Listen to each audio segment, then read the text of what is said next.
Good afternoon, everybody. My name is Marianne Wade, and I have the distinct honour of having been asked on behalf of the European Criminal Law Association to chair this session on Interpol and red notices and international information exchange in the law enforcement sector. I am absolutely delighted to do so, particularly because, as we speakers were just discussing in the pre-session, Interpol is not really a topic on which there is much information in the public realm. It's an institution we know about, we read about it in the newspapers, it can be more or less topical. But I, as someone who teaches lawyers, when you try to teach them about it, there's actually not that material available. So I'm absolutely delighted that ECLA has decided to contribute to this discussion and broader law enforcement cooperation with a discussion of some of the latest developments relating to Europol as well with this session. We are extremely fortunate to have the speakers who I'll introduce in a minute with us today in this regard, and I'll explain a bit why. So I've just been made aware that we are in a webinar function specifically, which means that members of the audience will not be able to ask questions live, but you need to use the Q&A function or the chat function to post questions, and then I can ask them of the speakers, the panels, as time allows and when we get to an appropriate stage. Unless there are any questions relating to that, I think we should just launch into it because there's a lot to get through and a lot to think about this afternoon. That's okay. I can't see any objections. It always feels like you're speaking into a bit of a void on Zoom, but we'll do our best. So we are extremely fortunate to have two expert speakers to speak to us about Interpol today. And we, as I say, Interpol is a topic that it's difficult to get information on, but we have on the one hand, Ria Ramlogan-Sarraj, who is here with, having come from the front at Interpol, as you will have seen in her CV that was provided by ECLA. But I've also, of course, as a researcher, done a little bit of looking on the internet. So we can say that Ria is, I love this, the Florida Bar describes her as a member of good standing. So there's obviously a different category as well, but Ria is a member of good standing of the Florida Bar. She has an incredibly impressive background of working as a US government attorney in some of the most controversial areas of law, I think, that have been discussed in the media too. So also a background in immigration law. And then from 2016 to 2020, worked at Interpol, including for the department which oversaw requests for red notices. So she is in a unique position to give us some insight into the operation of this organization and how she views it as a lawyer. She now runs her own practice since 2020, specializing, if I understand correctly, in sort of national security, immigration law, and these areas, which are of concern to us, not only in relation to Interpol, but also in the things in relation to Europol and the things that Niovi will speak to us about. Ria is sharing her time sort of cooperatively with Jago Russell, who is certainly a familiar figure to most members of ECLA. Jago, most of us will know him as the chief executive of Fair Trials. Under his watch, I think it's fair to say that Fair Trials transformed from a very case-based NGO, which did extremely important work representing people in criminal proceedings, to one which continues that work and is an important force in that field, but which also has very much picked up the policy importance of its work as well, and is at the forefront of policy discussions. We know, particularly in relation to EU criminal law subjects, that Fair Trials has really become the go-to organisation to discuss the defence rights perspective in all of these developments. Incredibly important work, and that is on the Jago's watch that it turned into that real institution within the European landscape that we rely on. Also, while he was a chief executive, some reports appeared on Interpol. Some of the best material, when I'm directing my students to find material about Interpol, I direct them to the Fair Trials website, because in a world where there is not much information, that is a treasure trove.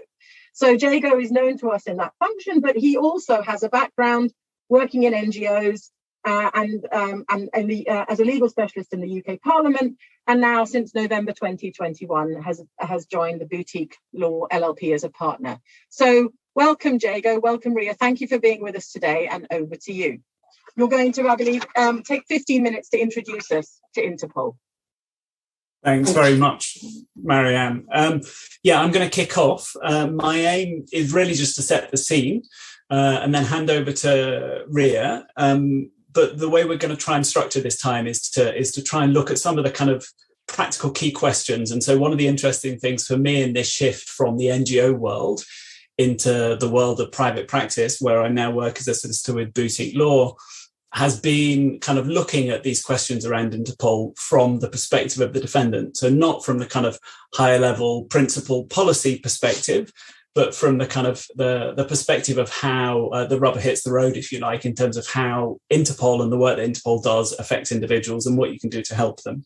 So as an intro, I'm going to start by trying to give you an overview of Interpol, so of the institution and of the rules that apply to that institution. And there's some really tricky questions in that question of what rules apply to the institution, which we may come on to. So both the organisation as an overall description of the organisation and then an overview of the rules. I've got a couple of slides. And before that, I need to let anybody down that thinks that Interpol is as you see it in the movies. It's not. So Interpol is not an international police force that goes around arresting the world's most serious criminals. It's at core a data sharing, data exchange information. It's a very important function of Interpol, and it's what we're going to be focusing on today. Interpol does other things too in terms of support for police forces around the world, but we're focusing primarily on its data sharing functions. So for anyone who thought we were going to get new, Hollywood-style descriptions of international policing from that perspective is probably going to be disappointed. So let me share my screen. So I've just got two very, very basic slides just to provide an overview. Can you see those? Great. So my first slide, I'm just going to use to talk you through the structure of Interpol so that you can see and you're familiar with the kinds of phrases and bits of Interpol that are referred to later on in the session. So on the left of the slide, you can see a description of Interpol's mandate. This is taken from Interpol's constitution. So to ensure and promote the widest possible mutual assistance between criminal police authorities. So it's basically Interpol exists in order to facilitate this cooperation between national police forces around the world. And the reference to the Universal Declaration of Human Rights I'll come on to in a moment and we may discuss later. So that's Interpol's mandate. In terms of the structure of Interpol, the press and politicians tend to get very excited about the stuff that's in grey at the top here. So these kind of governance bodies within Interpol. And they're interesting, and there's lots of controversy around aspects of them. In my view, from a practical point of view, they're far less important than the bits in blue and orange at the bottom of my slide. But I'll give you a very brief overview of the governance structure. So the first thing is that at the top, it's Interpol's member countries. So Interpol is formed by agreement of its members, and that's 195 member countries now. And there's controversy from time to time when new members when other countries become members of Interpol. So there was recent controversy when Palestine became a member of Interpol, for example, and a number of countries really didn't like that. And as everybody knows, there's currently a lot of controversy around whether or not the Russian Federation should be booted out of Interpol. So this question of which countries can and cannot be members or should not be members of Interpol is a very contested one.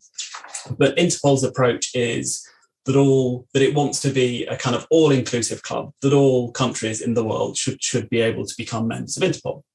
So that's the member countries. The General Assembly is effectively, it's a massive annual global shindig of senior police from around the world, which come together to debate the priorities for Interpol, to agree work plans, to agree budget, and crucially to agree revisions to the rules that govern Interpol's work. So it's an annual gathering of representatives of the member countries of Interpol, and it takes place in different countries around the world. Generally, it's a one country, one vote system. Most decisions are made by a simple majority. Some decisions are made by 2/3 majority. For example, appointing the president, but also allowing a new member country to join. Okay, so that's the General Assembly. The Executive Committee, I'm not going to go into in great detail, but it's a group of 13 people that are appointed by the General Assembly that oversee the implementation of the decisions of the General Assembly. The president, the press and politicians get really, really obsessed with the role of the president. My view is that it's primarily a kind of honorary role. It's not a paid role. It's not a full-time role. I'm not saying it's not an important role, but the president of Interpol does not or should not get involved in the day-to-day operational activities of the organization. This has been the area where there's been most controversy, I would say, in recent years. So, there was the current president from the United Arab Emirates is currently, the proceedings have started in the UK courts in relation to the alleged complicity of the president in the torture of a British citizen in the UAE back in 2019. So there's a lot of controversy around that. Back in 2016, some of you may remember that the then Chinese president of Interpol kind of sort of resigned after Meng Hongwei, was arrested in China. And then there was a lot of media controversy around the suggestion in 2018 that a Russian police officer would be appointed as a president of Interpol. And in fact, while it looked for a while like that was the most likely thing to happen, ultimately a Korean president was appointed as an interim measure. So president, very controversial, lots of press coverage and political comment, but not operationally involved. So looking to the operational structures, the bit that people often don't look at, I think, which is really crucial, is the National Central Bureau. And so that is effectively the unit within national police forces that are the go-between, that request cooperation from Interpol and that receive information from Interpol. I'll talk about it in a minute in relation to the rules, but it's a really crucial part of the overall Interpol structure. And there are some very kind of complicated questions around what rules they're subject to. So every member country of Interpol has to appoint a National Central Bureau. In the UK, that's a unit within the National Crime Agency. So that's the National Central Bureau. The real meat of Interpol, the bit of Interpol that does the vast majority of the work, that decides whether to publish a red notice, that maintains Interpol's databases, is the General Secretariat. So there are just under 1,000 staff in the General Secretariat from 109 different countries. About 3/4 are direct staff, 1/4 are contracted by member countries. And the General Secretariat's headquarters is in Lyon in France. So that's the General Secretariat. It's the bit of Interpol that does the substantive work. And it's the bit of Interpol that, as Marianne mentioned, Ria used to work in, so she can give you a kind of a view from the inside when she speaks about how it operates, particularly in the context of red notices. The Secretary General is the head of the General Secretariat. My view is that I'm far more interested in and concerned about the question of who is appointed as the next Secretary General of Interpol than I am about questions relating to who the President of Interpol is. So the current Secretary General, Jürgen Stock, has introduced lots of changes to Interpol to try and make its protections more robust, or that's happened under his leadership. His term comes to an end in 2014. And so I think that will be a real turning point in terms of the future direction that Interpol takes. And the final bit down in the bottom, it's an operational part of Interpol, but it sits independently of the rest of Interpol. And that is the Commission for the Control of Interpol's Files. So not the snappiest title. So everyone calls it the CCF or the Commission. That's basically the kind of watchdog within Interpol that monitors Interpol's compliance with Interpol's own rules. So effectively, it has a kind of advisory function. One part of it has an advisory function where Interpol's proposing a new kind of type of notice or a new database. It will kind of seek the advice of the CCF. But crucially for individuals, that's the bit of Interpol that you go to if you want to find out what information Interpol holds about you, or if you want to challenge the information that Interpol holds about you. So that's an overview of Interpol, the institution, the organisation. Just want to speak very briefly now about the rules that apply to Interpol. So basically, it's relatively easy to point you to the rules that apply to Interpol, Interpol's rules. They're on Interpol's website. And the key one is Interpol's constitution, which sets out Interpol's mandate, adopted in 1956, revised from time to time. And the other big set of rules, particularly that Interpol geeks like me find very important and get into, is something called the Rules on the Processing of Data, the RPDs. That's really important because that sets out, for example, what different what the role is and what the requirements are for different types of Interpol notice, etc. So that's a really important document. And then there are a bunch of other Interpol rules, like new rules relating to the operation of the Commission for the Control of Interpol's Files, etc. Now, this slide doesn't show you any of those rules. And the reason I'm showing this slide is because I think one of the most interesting things about Interpol is the intersection between national law, Interpol's own self-created rules, and also international human rights law to some extent. And so this slide shows you the basic process from requesting a notice to the end of the process. The bits in blue are the bits that are clearly controlled by Interpol's rules. The bits in grey are the things that are happening around the outside and that are more likely to be regulated by national law and practice, and that really Interpol's rules can't directly control. So the first point, starting at the left, is that obviously a national police force needs to decide whether or not to request cooperation. And so, there are lots of reasons why national police forces might not want to do that. But if they do want to do it, there will also be lots of kind of different national legal regimes that determine whether or not a request is required, who can issue a warrant, how the request is made to Interpol, et cetera, et cetera. So that question about what kicks off Interpol data processing is primarily a question of national law and practice. So Interpol's rules don't really affect that initial decision, which for clients is often the key one. Interpol then receives that request and decides, and this is, I think, what Ria will be speaking about shortly, decides whether or not to publish the notice, whether the notice meets Interpol's rules. So all of this decision-making within Interpol, it's in the blue box, it's governed by Interpol's rules, and the Interpol General Secretariat is supposed to be testing the compliance of the request with Interpol's rules. So that's the bit that Interpol's rules regulate. When Interpol publishes a notice, it does normally two things. So it circulates that to all of the world's police. That's something that Interpol's rules regulate, that Interpol is responsible for, and it uploads that information onto a database. And again, Interpol is responsible for the content of its database. It says it's not responsible for the source of the information, but it's responsible for the compliance of that database with Interpol's rules. That's Interpol's bit done, really. But then you're into a whole other kind of grey zone, which is what do the world's police do with this information that's been uploaded onto an Interpol database or that they've received from Interpol?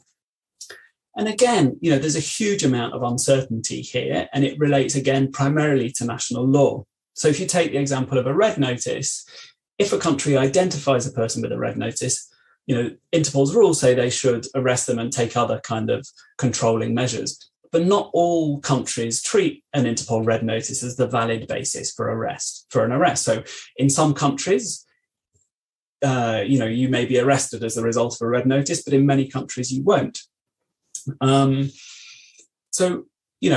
Some countries may actively start pursuing somebody when they receive a red notice request, but I think that's probably unlikely given the number of requests. There are about 11,000 of these published a year. So I don't believe that most national police forces are running around in relation to every request to try and find someone. Another big question is, if the National Crime Agency in the UK receives an Interpol notice, what does it do with it? Well, lots of countries actually take that notice and download or upload the notice onto their national police databases. So, sometimes this Interpol information becomes part of national police databases and records all over the world, creating big issues in terms of kind of cleansing data, which is later determined to be wrong. So this question about what the world's police do with the information circulated by Interpol, really complicated one, but actually Interpol's rules don't give you the answers. Sometimes they tell you what countries should do, but they don't give you the answers. So if you find someone with a red notice, you should notify, as the police, the country that is looking for that person. But, there are many situations in which police will not do that. For example, if they know somebody is a recognized refugee, they, may not provide that information. Likewise, if you're told that another country has identified someone you're looking for, the country is meant to then kind of follow through and seek the person's extradition and provide information. Again, it's really quite common for people to be arrested on a red notice, but there to be then no follow-up at all from the country that initially asked for the red notice. And that can be because they're no longer actually that bothered. They're not interested any longer in that particular person. It could be that they know there's no way in hell that they're going to get the person extradited from the country where they've been identified. So, you've got Interpol's rules which govern the bit in the middle, but in Interpol cases in practice, there's always a lot of grey around the edge in terms of what the national police forces will do with the information concerned. Okay, I'm going to stop sharing. Okay. I think we'll probably come to it later, but there is another really interesting, complicated question, which is, is Interpol also subject to international human rights law? So it used to be thought that international organizations were immune from national jurisdiction. And of course, Interpol has headquarters agreements with the countries where it's based to try and create immunity. But there have been recent cases or cases over the past decade or so in the European Court of Human Rights and the Court of Justice of the European Union, which have effectively established that international organizations can't hide behind this immunity where it results in the denial of an effective remedy for a human rights violation by that international organization. And so there's an open question, I would say, about whether or not Interpol has done enough internally in order to provide an effective remedy where its data processing results in a human rights violation. Really interesting question. I'm not going to go into it because I'm sure I've already run over my time quite significantly, perhaps. Thanks, Marianne. Okay, so I'm going to jump in now. Thank you all very much, first of all, for including me in this activity today. It's a pleasure being here. I'm still becoming accustomed to adjusting to being part of the private world. And I have to also say that I can't really talk in too much detail about my time reviewing notices at Interpol. There is some confidentiality attached to that work. So I will try to be as open and honest as I can be, but there may be some things that I may not be able to answer. Jago raised some controversial issues that I think hopefully we'll have time to jump into a discussion about some of those. But I want to go back a little bit to the dry stuff so that you guys can sort of understand the world of Interpol notices if you don't have much experience with them. So Interpol actually issues 8 different types of notices. 7 of them are named after colors, and 1 of them can only be issued at the request of the UN. Each color notice has a different purpose, but they are all considered as requests for international police cooperation because, as Jago mentioned, that's the whole purpose of the Interpol organization. So when a notice is issued, it is circulated by the General Secretariat to all of Interpol's 195 member countries. But members may also request international cooperation through another mechanism, which is known as a diffusion. And although those are processed through Interpol's data systems and mostly follow along the same colors as the notices, they are circulated by member countries, oftentimes only to some countries, which is why a country may choose to just circulate a diffusion. And this is noteworthy, except for wanted persons diffusions, they are not reviewed by the General Secretariat prior to circulation. But it's not a free-for-all, as some would have you think. They are still required, like notices, to comply with Interpol's constitution and its rules on the processing of data. But we all know that there are some countries that have different views of what the Constitution may actually mean and what the rules mean. Today, we are going to focus our discussion on the red notice and its counterpart, the wanted person diffusion. So the red notice is a request by law enforcement to locate and potentially provisionally arrest the fugitive pending extradition, surrender, or similar action. Those are the words in the rules. What do they mean? Well, as Jago alluded to a while ago, they mean different things for different countries. Also wanted to draw your attention to the fact that individuals may also be stopped internationally if there's a blue notice issued. The blue notice is issued oftentimes to locate and possibly apprehend the subject of an investigation or even a witness. So something to bear in mind, we talk a lot about red notices, but blue notices have a significant impact as well. So how does it start? The request comes in to the General Secretariat from the National Central Bureau, which is essentially representing the police in the country. It cannot be seen in the Interpol data system until it is approved by the staff of the General Secretariat. The initial request itself must comply with the rules for the processing of data, the RPD. They must identify the individual, may include photographs, fingerprints if they're available, and details of the charges and the crime. The team at the General Secretariat reviews the notice, first to make sure that that information is contained within the request, and then, most importantly, that it is compliant with the Constitution, rules, and any other guidance which may be available. If the notice is found compliant, it is approved and visible to all member countries. If it is non-compliant, the data is deleted from Interpol's information systems. Similarly, if a wanted person's diffusion is circulated by the member country, it is tagged as being under legal review until it is approved by the General Secretariat. If a wanted person's diffusion is compliant, it becomes visible to all the countries to which it was sent. If not approved, the data is deleted. And just as an aside, I think it's interesting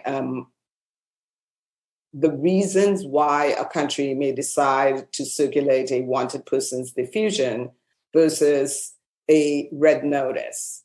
Sometimes they do that to limit certain countries within the system from seeing that they are looking for a particular individual. And those are some of the problematic kinds of situations that we read about and Fair Trials has done a lot of work about, I think.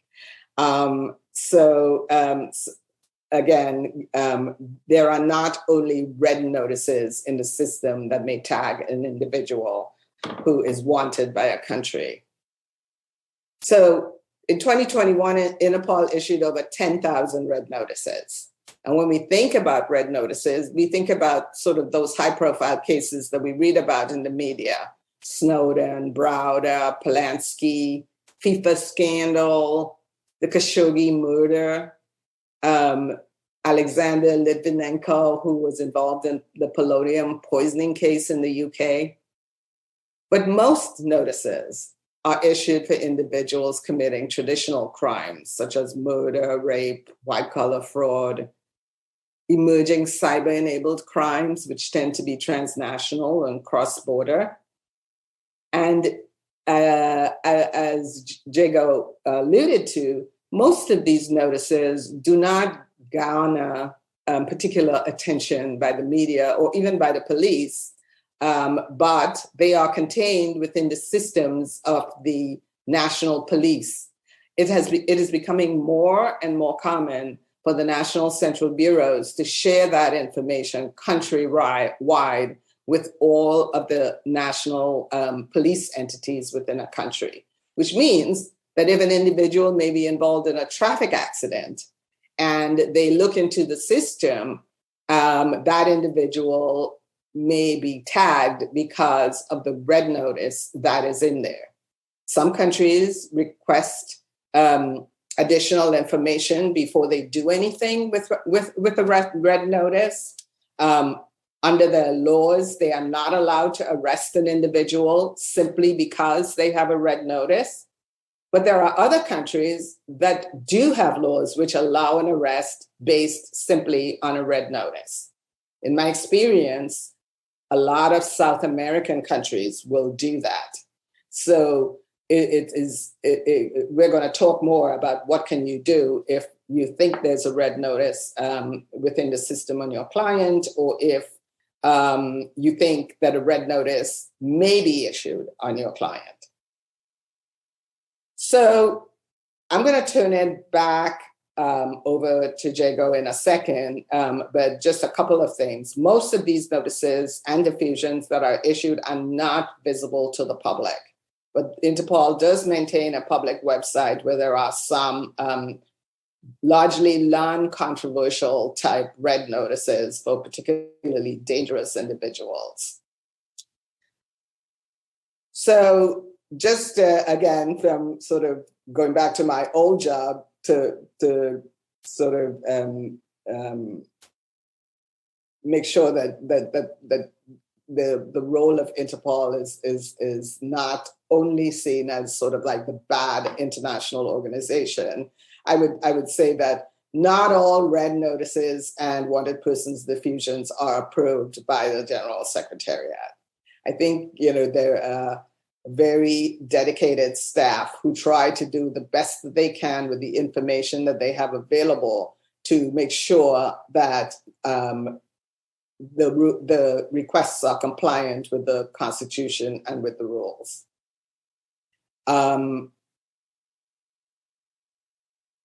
And they, like I said, they have to make sure that what they are dealing with is fact and is not fiction. So they do the best that they can to try to glean as much information as possible without contacting the individual about the case at hand. So I'm going to turn it back over to Jago right now, and then I'm going to talk a little bit more about that. Okay, so thank you very much, both Ria and Jago. I just want to say for that introduction. I hope we've given people an idea that certainly organisationally, Interpol function, it looks more like an international notice board for police officers, maybe. Certainly its governance structures maybe treat it that way, but it goes to the heart of what do we view as actually instigating coercive action against individuals, right? So, and I'm sure we'll get to that. Jago, if I understood what you wanted to do next, and Ria, then what you would like to do now is for me to pose a few questions that the most commonly asked questions that are addressed to you about Interpol. Is that right for me to kick off with that now? Okay, so the first question we have, and I'm sure we'll have some from the audience, please don't forget to post them either in the Q&A or the chat function. I'll integrate those as well. What kind of impact can this data processing have? So we've talked about it. I think we've got an idea of it being a bit more abstract now, but what impact does this data processing have in reality? Thanks, Marianne. I'll kick off with that based on my kind of experience of cases in my current job and in my previous job at Fair Trials. And Ria, obviously kind of jump in with anything I've missed. I mean, I suppose the first thing to say is it's possible that this data processing doesn't have an impact. So it's possible that there's an individual who never leaves their country, has minimal engagement with the state, and the fact that they're subject to even a red notice never comes to the attention of the authorities. So that is a possibility. And often people first learn that there's a red notice almost kind of by accident, as Ria says, because they're stopped by the police for speeding, or, you know, they cross a border, or they apply for a visa, or, you know, for a whole range of different reasons. So it's possible that there's no impact. The other end of the extreme, I think, is probably the small proportion of red notices that are on Interpol's website. So the first case that I saw when I was at Fair Trials was a case of a guy called Benny Wender, who was a West Papuan independence activist. And he was being sought and, you know, alleged to be a terrorist by Indonesia because of his independent activism for the independence of West Papua, of his people. And what happened there was Indonesia just put his picture and the West Papuan independence flag behind it on the Interpol website. That was published. And, you know, if you're, you know, labelled and pictured as a wanted criminal on Interpol's website, then obviously the reputational impacts are huge. So, you know, for Benny's kids to stumble across pictures of their dad on the Interpol's website as a wanted person, in that case for the West Papua movement, which, you know, by reference to the fact that their flag was used on Interpol's website, also, you know, Indonesia in some ways had succeeded in criminalizing the movement. So that's a kind of extreme example. If you end up as a wanted person on the website, the impact can be enormous. You know, try getting a job if you know your future employer can Google you and find you on Interpol's website. As I say, more commonly people find out because they're stopped, you know, for speeding or for some other reason. I want to highlight just a couple of other potential implications that people don't often think about, that actually aren't always kind of explicitly kind of referenced in Interpol's rules. So I think one is thinking about the impact of red notices on immigration decisions. And again, this is something that you know, Ria's practice will bring her into contact with possibly more than mine. But, you know, it's entirely possible that a person gets refused a visa to enter a country because and I know this has happened in the UK because it's identified that there's a red notice in respect of that individual. It's also entirely possible, and in fact, Interpol has encouraged this, various General Assembly resolutions, that somebody's denied asylum on the basis that they have committed a serious non-political offence, and that is evidenced as a result of an Interpol notice. So you can get into a really complicated situation here, because, you know, what happens if your persecution is in fact taking the form of a politically motivated criminal prosecution, and therefore, you know, that's the reason you're a refugee, but at the same time, that's the reason a country is denying asylum, because, you know, very few countries are stupid enough to make an objectively, clearly kind of political offence. You know, in a red notice request, they'll highlight other criminal activity to try and make it look more legitimate. So that's one. And then the other one is, if you know you've got a red notice, basically your freedom of movement is massively restricted. And so, you know, classically within the European Union, for example, I've had lots of people that I've worked with over the years who've won extradition battles in one European country, who then just repeatedly get arrested if they cross the border. You know, they travel, and, you know, every time they cross a border or provide their passport when they check into a hotel, you know, it results in a new arrest and new extradition proceedings. So, you know, this kind of impact on freedom of movement is also quite a significant one. So those are a few things I'd highlight.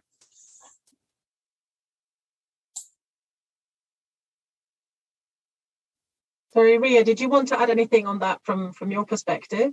Well, so I wanted to talk a little bit about what has happened at Interpol since 2014. And I would like to ask Jago whether that case he mentioned was prior to 2014.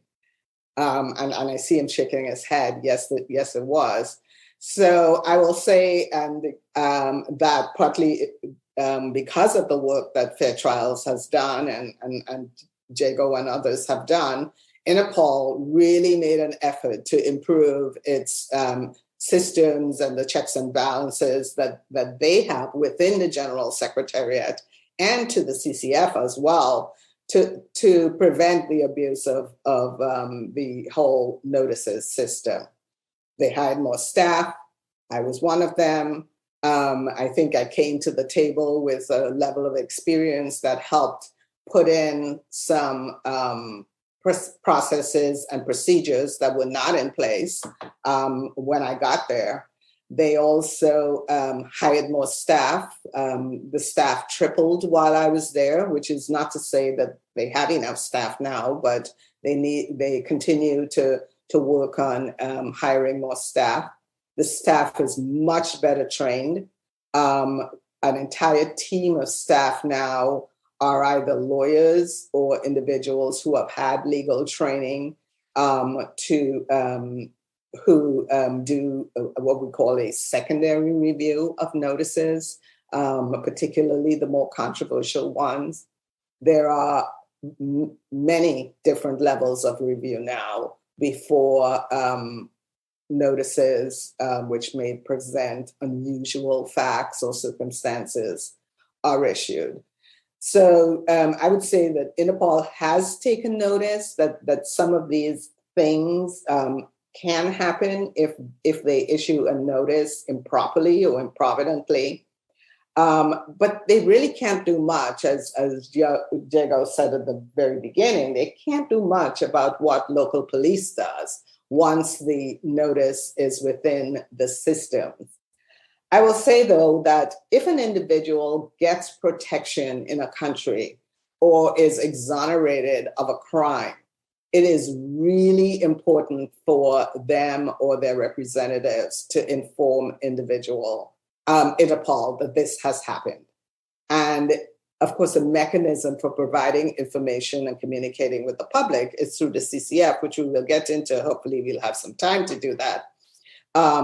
But writing a letter to the General Secretariat to say, I received protection based on the very fact that and circumstances of the crime of which I'm being accused, please remove the red notice, will trigger something within the General Counsel's office. And they will certainly contact the entity, the NCB, which requested the issuance of the notice to inquire as to why this notice should still be within its systems.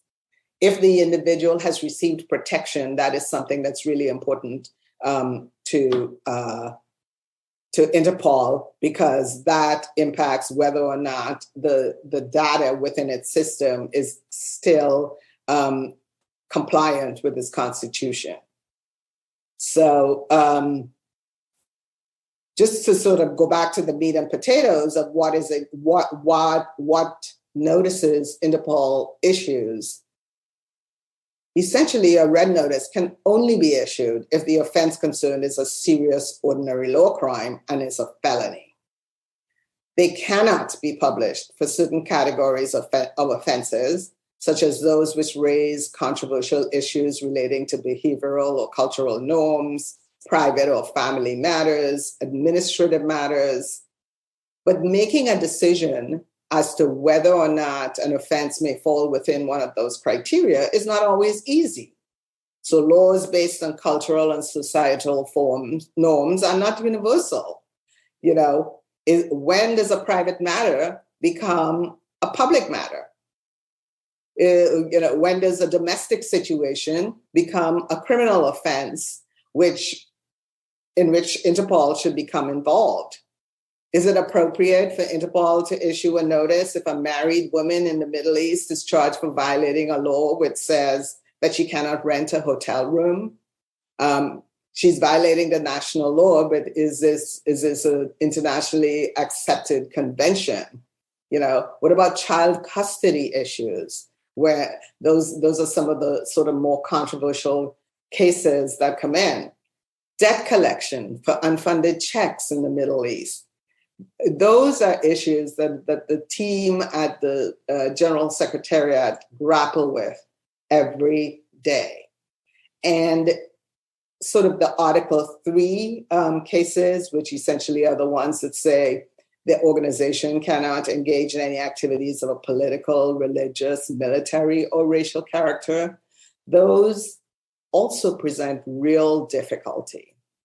The ones that potentially may be violative of the Universal Declaration of Human Rights, difficult, because the Secretariat only gets one side of the story, and that's the side coming from the police organization that's submitting the request.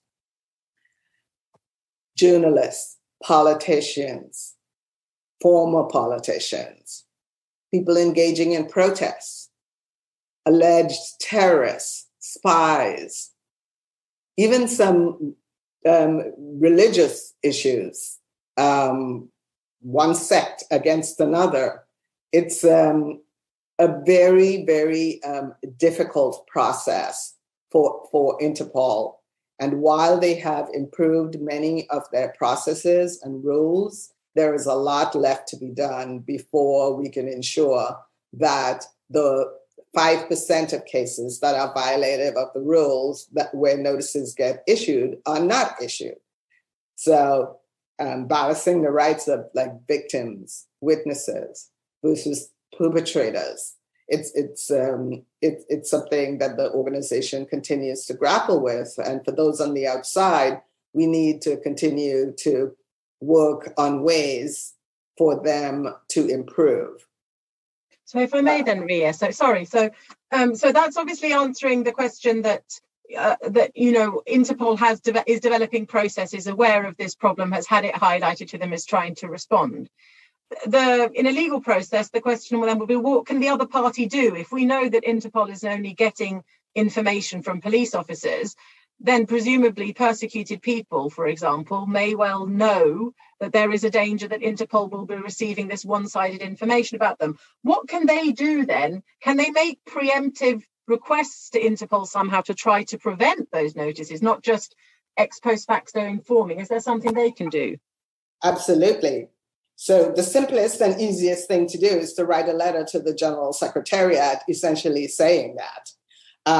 That would, assuming that Interpol's internal mail processes work, that letter would go to the General Counsel's office, and the General Counsel's office may or may not act on it in terms of responding to the individual. But what they will do, I would say, certainly what they did do in the time that I was there, is to refer that letter to the CCF, number one, and to refer it and to put it in their system so that if a notice comes in, they will see that it is there.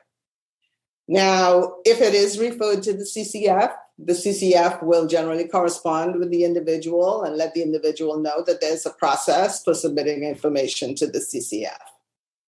So the other way is to submit a request to the CCF to find out if there's any information at the CCF about that individual, or if the individual is okay with providing more information. For example, I have been abused, and I have sought protection based on that in country X. If they would like to provide that information at the initial stage, then that information will indeed make it into the Interpol data system at the CCF, not at the Secretariat, and will be maintained there. What the Secretariat will get is a notification that there is something pending at the CCF, and therefore they will not act on the information when it comes in without consulting with the CCF. But I think we'll talk more about the fact that the CCF does not share the details of information provided to them with the General Secretariat unless the individual specifically says it is okay to share that information. Thank you very much. So I think we are demystifying this world somewhat. Thank you so much. Obviously, we're quite far along now if we're thinking about people who have some specific concerns, thinking, oh, there's this thing called Interpol, maybe I should write to them and let them know. Or how on earth how do you find out? So we've had this indication that you can find out the information that Interpol holds about you. I think the average man in the street or the average person in the street would struggle with that. Jago, do you maybe have something that would, from your experience, that you can report back to us about how that works and what people find? Yeah, I can say a few words, but I think Ria's already covered some of it. But effectively, lots of people would approach me who actually already know they've got a red notice, and they can learn about that from all sorts of forces. They, all sorts of ways. They might have been told by a national police force that there's a red notice, or when they were stopped at the border. So quite often people know that there's a red notice there, or they're given it in extradition proceedings is a common one. If you think Interpol holds information about you, but you don't know, or if you know they do, but you don't know what it is or what it relates to, there is a process now. It's set out on Interpol's website on the section that deals with the Commission for the Control of Interpol's Files, the CCF. And basically, you can make a simple application to the CCF, requesting it asking it to disclose the information about you. There are various admissibility rules that you've got to comply with, and the CCF should give you a response within 4 months. In practice, you don't always get, or you often don't get a response within that time. And one of the reasons for the delay is that the CCF starting point, or starting assumption, is often that they will contact the police authority that issued the notice to ask whether it objects to the provision of that information. And so that's one of this concern, and I'd be really interested to hear more from Ria about this, is this concern about, if I give information to Interpol, how confident can I be that information, that the proof of ID that I have to send, non-redacted to the CCF, doesn't end up in the hands of the requesting police authority? Because the last thing you want is to just ask this question of the CCF, what does Interpol hold about me, to then discover that you've given information to the requesting police force that helps them identify where you are, which for some people, shockingly, results in real concerns about assassination threats, etc., or perhaps in a slightly more mundane way, gives rise to a concern that it's going to kind of trigger an action by that country, that it's going to remind them that they're after you, and perhaps give them an indication of where to send the extradition request. So that's one of the difficult kind of questions when it comes to, do I engage with the CCF or with Interpol, and what do I share, and where will that information go? So if I just could comment about that, I think that the CCF takes its confidentiality restrictions very seriously and will not share information unless the individual, as you said, has provided their waiver so that the CCF can share the information. I think, so if we talk about the Commission's day-to-day staff, I think we can be fairly confident that the information is not going anywhere. I think the concern for practitioners comes where we look at the composition of the Commission itself, because the individuals on the Commission are essentially elected to that body by the General Assembly and are nominated by the member countries. Many of them have police backgrounds, and some of them continue to bear allegiance to the countries from which they come. So there has been some concern in the past that information gets leaked, if you will, that should not have been divulged, and fingers have been pointed there.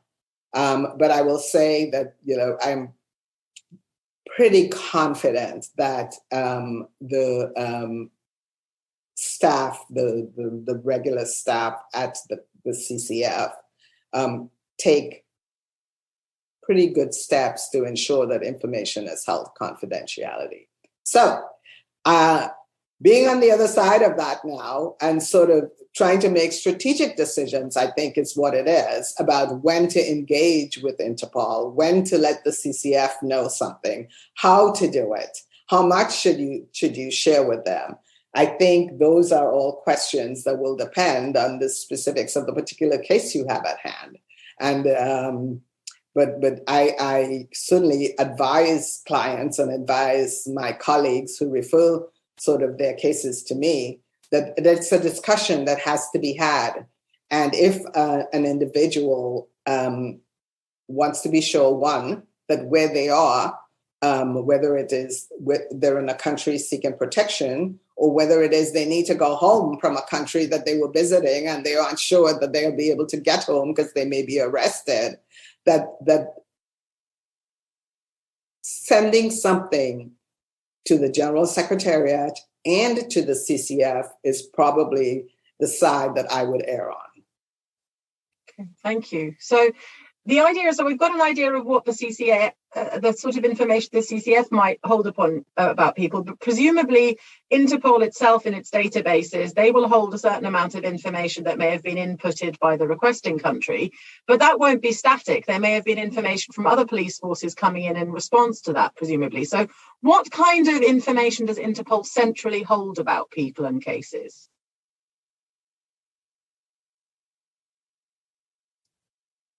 Interpol essentially does not hold a significant amount of information that's not available to the public.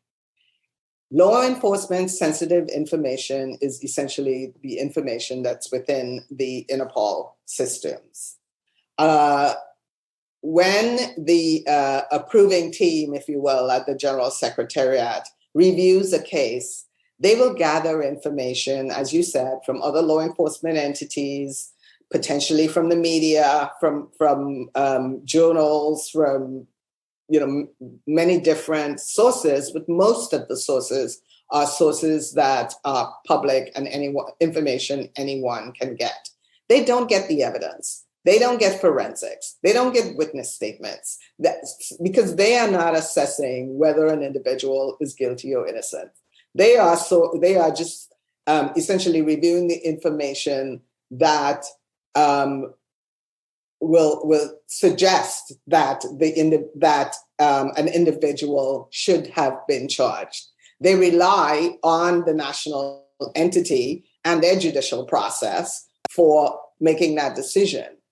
If there is doubt, the Secretariat may request the judicial decision to issue the warrant if there is one. But by and large, Interpol has very basic information on which they act. Thank you very much. But after what Jago pointed out already, we can see that sometimes even very basic information can be sensitive. So, for example, the geographic location in which a person finds themselves or where they're applying for asylum could very innocently get into the Interpol system. And we've also had a question about what happens to people who fear that they may be subject to a red notice. If you either wish to find out whether there's a red notice being issued against you, for example, the example that was given, a journalist who's been involved in who's been investigating corruption and doesn't know whether they're being targeted by a red notice. There's been a question about how do they find out about that.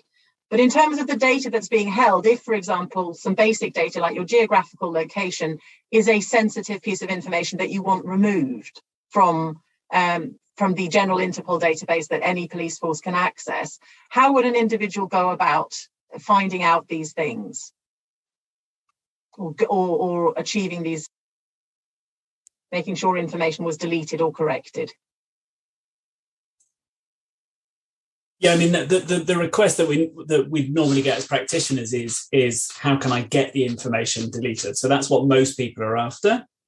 And, some people want the information to be supplemented, actually. So, some people think it's going to be really helpful to them if an additional note is provided on the Interpol system, which says extradition refused by X country on human rights grounds. So it's often about getting stuff deleted in its entirety or corrected. And again, I'd refer people now to the improved bit of the Interpol website rather than trying to go through it in what limited time we've got now. Again, there's a process.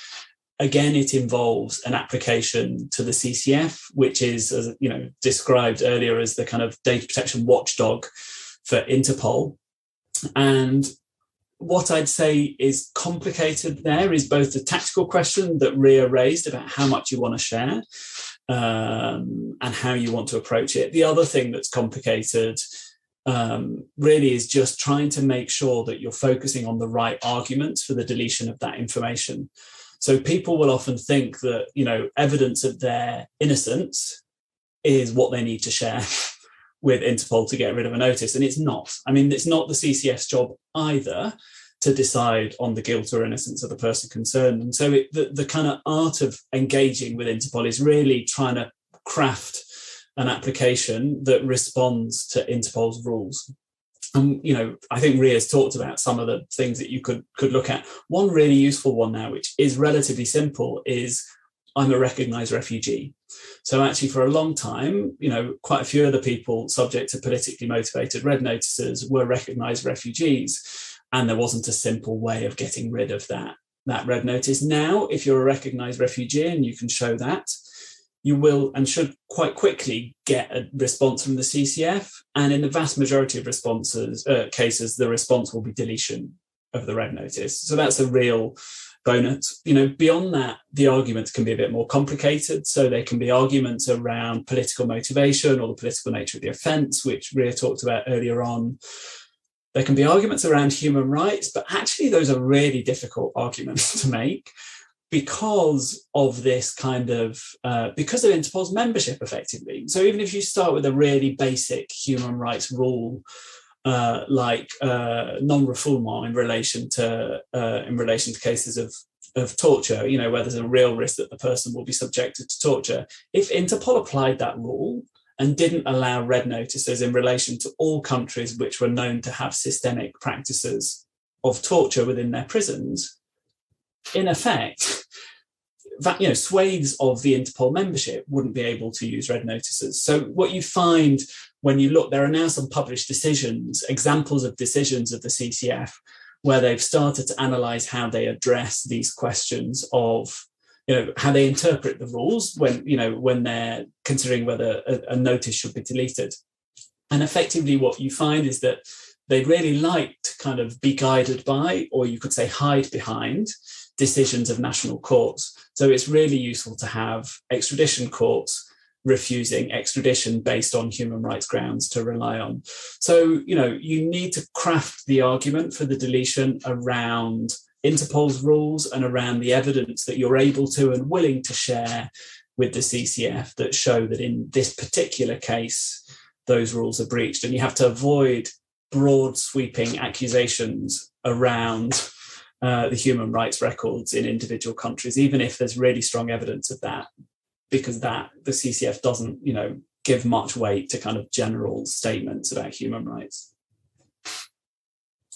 As do some other courts also not, right? They're not the only quasi-adjudicating. There are some proper adjudicating instances that do the same. This is not an unfamiliar argument to a lot of us in European criminal law and beyond. Okay, I think, Ria and Jago, am I right now? I think we've dealt with all the obvious questions that we sort of predicted coming in. So I'd like once again to invite the audience. I've got a couple, but whether are there any more questions specifically for Interpol that you would like to ask either Jago or Ria? We thought we'd do a few sort of give an opportunity for Interpol specific questions. There may well then also be questions which arise less specifically, more in relation to police cooperation more generally, which may be appropriate for the entire panel. But I heartily invite people to share questions with us and thoughts. So one question that I have already had, and you may be able to guess who this came from, but what do you think then about the idea that the EU and Interpol may establish a data exchange agreement so that we don't just have this police law enforcement siloed word that we've heard about, that we may have Interpol feeding into the structure of the EU? What do you think about how do you think about this, both as lawyers in your various positions that you've been in? It would be grateful to hear from you. Do you want to go for that one, Ria? It's a nasty one. I'm happy to have a bash. Well, here's the thing. not really up to date on what's going on in the EU and data sharing. So I'm kind of was on the periphery of this question while I was at Interpol. What I would say is that, and I'm trying to maintain my confidentiality requirement here, but I think that it is well known that all police entities share information, whether it is formally or informally. And so essentially what I would think is that from the outside is that they are just negotiating, formalizing something that's being done informally anyway. So I also think that all of the EU countries and Interpol share a lot of information. And again, not sure exactly what the scope of this agreement will entail, but I'm not sure that it is going to be as groundbreaking as perhaps people are concerned about, because I think it's happening anyway. But anyway, I'd love to hear your views, Jago. Too. I mean, again, I think Niobe may have posed the question, so I look forward to kind of hearing your view too, Niobe. I think I've got two big picture kind of comments. One is a big picture policy comment, and I think it's around the concern about the exponential increase in the power of aggregated data. And so it's this question of combining data sets from lots of different sources, and then the broader kind of societal policy implications of that. So, and then the question of who regulates that. So that's kind of that's one kind of more policy related question. And then just to have a very kind of practical point in relation to individuals, and already there's a massive problem for individuals who feel that they've succeeded in getting an Interpol red notice deleted, in terms of what then are the remaining challenges. And so I think the more you've got these connections in terms of data sharing between different entities, it creates these kind of ongoing risks of residue of information remaining in a place that you didn't even know about. I suppose I do have a third point, which is I'm slightly reassured generally, perhaps unfairly, by the fact that Europol, unlike Interpol, has a clear kind of political democratic oversight structure and legal regime of the type that Interpol doesn't, because of its regulation ultimately by the European Parliament or by the EU institutions. I know that's not a full solution, but I kind of worry, I suppose, around the risks for Europol and the quality and integrity of the data that Europol holds if it incorporates data from Interpol and doesn't kind of apply its own tests or checks in terms of how valuable that data is, because of the breadth of Interpol's membership and the impossibility of expecting all of Interpol's 195 member countries. I mean, this is difficult enough with 28, with EU member states. It's even more complicated to ensure high quality data that's not kind of being misused with 195 member countries.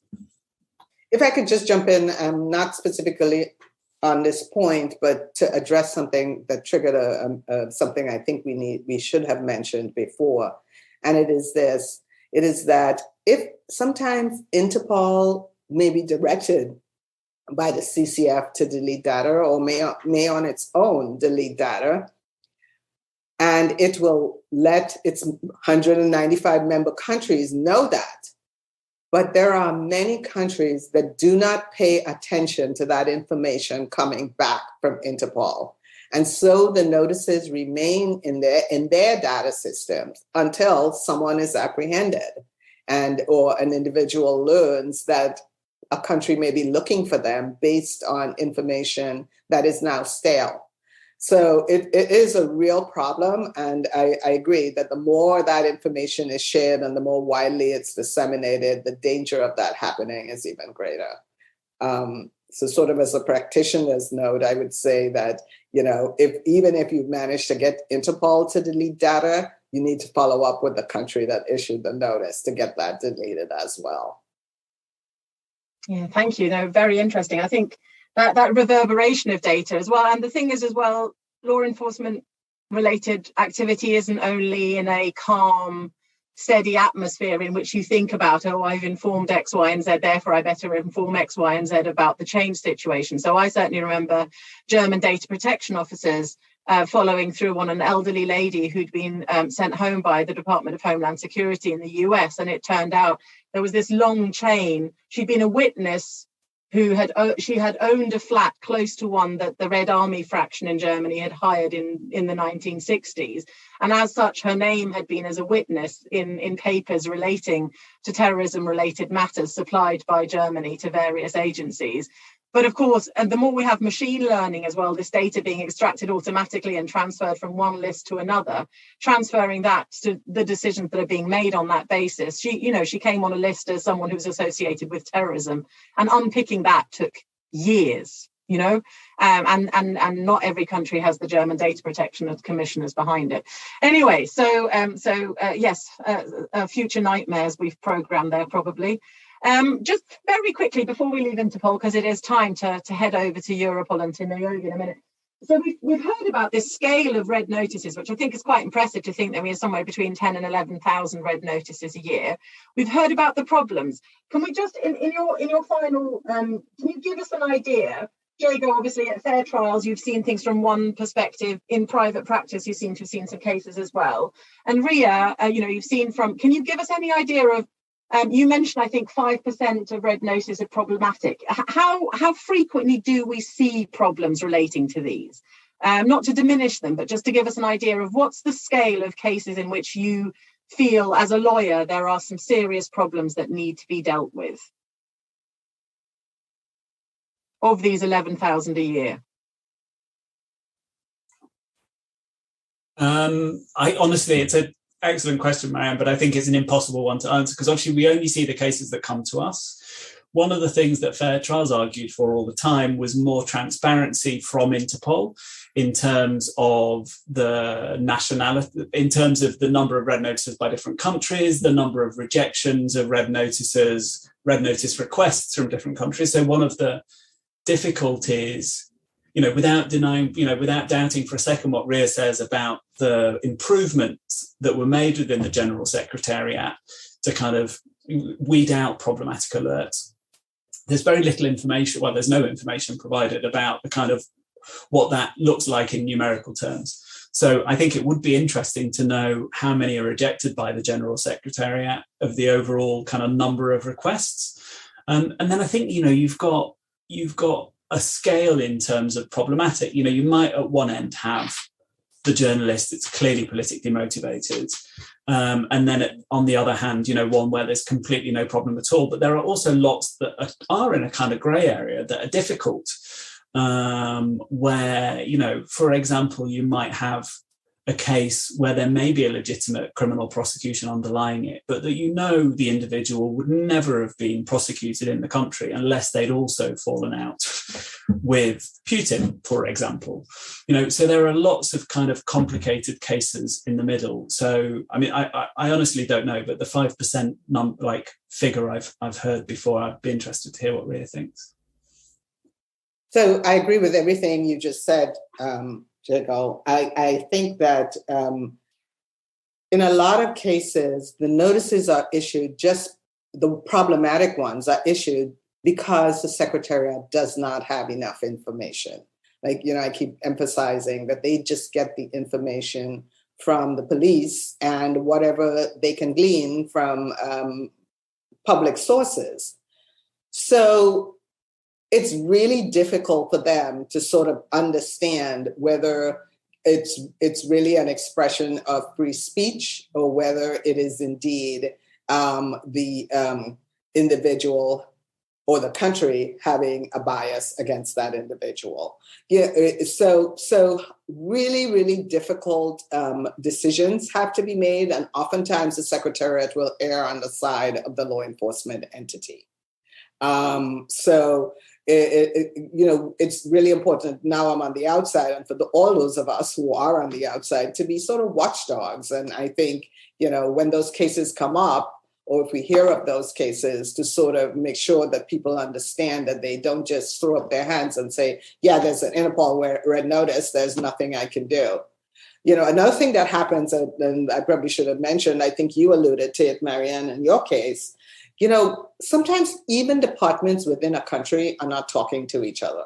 So an individual may have applied for asylum or protection on the one hand, and with one department, but then there is the law enforcement entity saying, oh, there's a red notice, I'm going to go after, I'm going to arrest that person.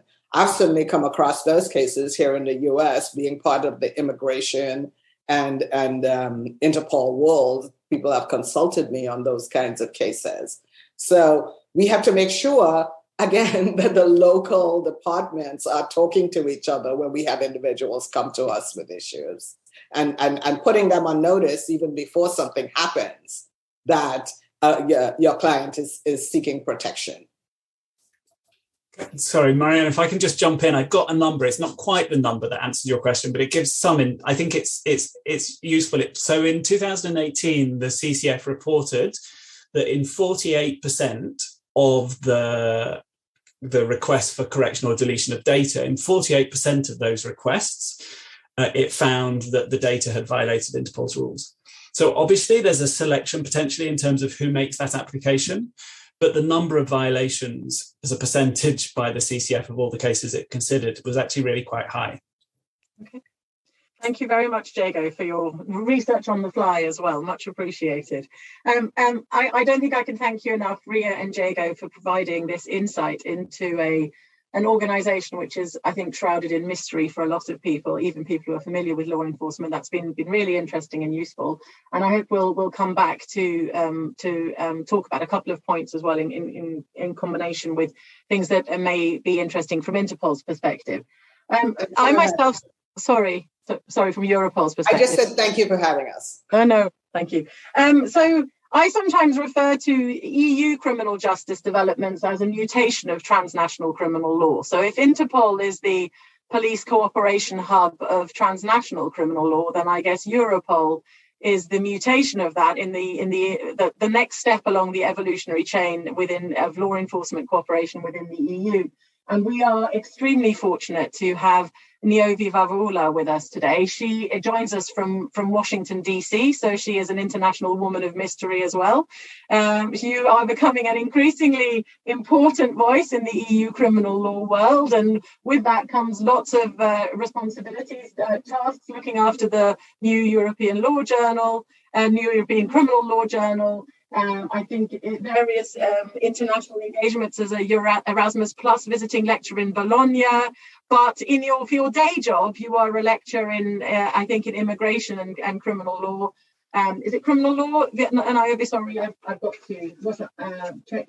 Migration and security. Sorry, that's the proper buzzword these days at Queen Mary University in London. And we are very much looking forward to having you update us on what is happening at Europol and its impact on information exchange and law enforcement in that context. Over to you.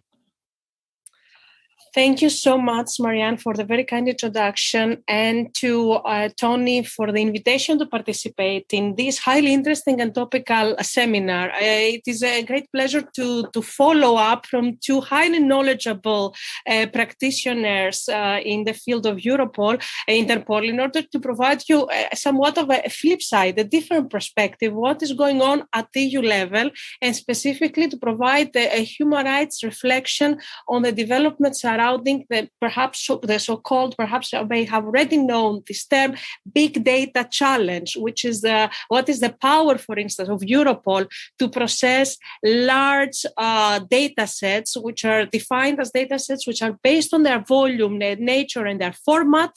They cannot be processed with regular tools and require the use of specific tools and storage facilities, primarily digital forensics. So this is the context of what I'm going to discuss with you today. today. And as a very brief introduction, in the field of police cooperation, Europol, the current legal basis of which is regulation of 2016 794, the Europol regulation, has a primary role in supporting cooperation among the EU member states in the area of cross-border law enforcement.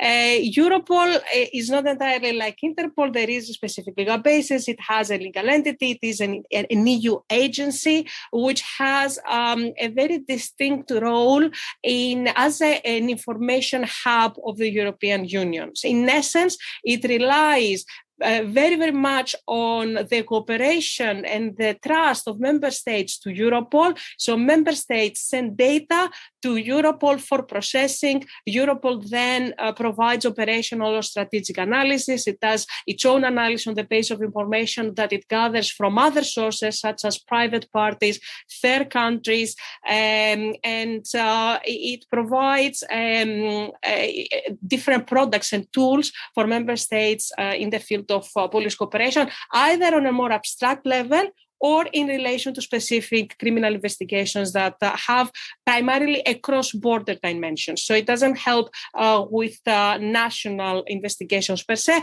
but the mandate of Europol relates to serious crimes that are affecting two or more member states, terrorism, or forms of crime which affect a common interest covered by a union policy. So Europol is not entirely neither FBI at the federal level or a CIA, but it is an information hub of the EU. So the reason why this is a topical issue is because the legal basis for Europol is actually under revision, and we are awaiting. Has been agreement between the Commission, the Council, and the Parliament on a new legal basis, which enhances Europol's mandate in numerous respects, including the big data challenge that I'm going to discuss with you. So just to give you a very short overview, that is a proposal that was presented by the Commission in December 2020. The agreement was reached last month. We don't have, I do have the text, but it hasn't been officially published in the Journal of the European Union. And if you see the revision, it provides, it's wide-ranging in a series of more than 8 different themes, including giving Europol more powers to effectively cooperate with private parties, to strengthen its Europol role on research and innovation, to enable Europol to enter its own data in an EU database called the Schengen Information System, in cooperating more and exchanging more data with third countries. And primarily, however, one of the key and most controversial issues is the so-called big data challenge. And I mentioned that quite a lot, but I'm going to tell you now a bit, what is this big data challenge? How did we end up and how this proposal addresses it? So essentially, the story starts before the proposal of 2020, in 2019, when the executive director of Europol went to the European Data Protection Supervisor, which is basically another EU agency that has a supervisory role of data processing of Europol activities, not a full role, but I'm going to get back on that, to examine the extent to which the Europol's mandate enabled the agency to process large data sets in a specific way. So in a nutshell, what the problem was that criminal investigations increasingly include the collection of large and complex data sets by national law enforcement authorities. And in the past several years, member states have submitted such data sets to Europol for operational analysis with the aim of detecting links to other crimes and criminals in other member states. So member states have been transferring large data sets for processing by Europol. And the executive director was concerned that actually this practice was not in compliance with the Europol regulation, particularly its articles 18, paragraph 3 and paragraph 5, because these paragraphs limits the processing of personal data by Europol to specific categories of data subjects, which are listed in Annex 2 of the Europol regulation. And this category of subjects are suspected individuals, convicted persons, persons that might be called to testify in investigations, victims, contacts, and associates of criminals, and persons who can provide information on a crime. So it doesn't provide a mandate for processing data outside those very specific groups of individuals, for instance, to the general public. And as you can imagine, these large data sets have information which is completely unconcerned with such individuals. So that was the key issue. And the EDPS in September 2020 issued an opinion admonishing the agency for violating the powers that it has under the Europol regulations. So it launched an inquiry, and it found on this use of big data analytics by Europol, and actually found that these large data sets do not allow from the outset to ascertain that all information contained in the data sets comply with the limitations prescribed in Article 18. And because the volume of the information is so big and its content is often unknown until the moment when the analyst extracts the relevant entities from their input into the relevant database. So these data sets have been also further stored by Europol even after the analysts have completed the extraction process, in order to ensure that they can come back can contribute in a specific case, or whether there is a new lead, or to ensure that the data are reliable and traceable in the criminal intelligence process. So as a result, the processing of large amounts of personal data has not complied with the Europol regulation.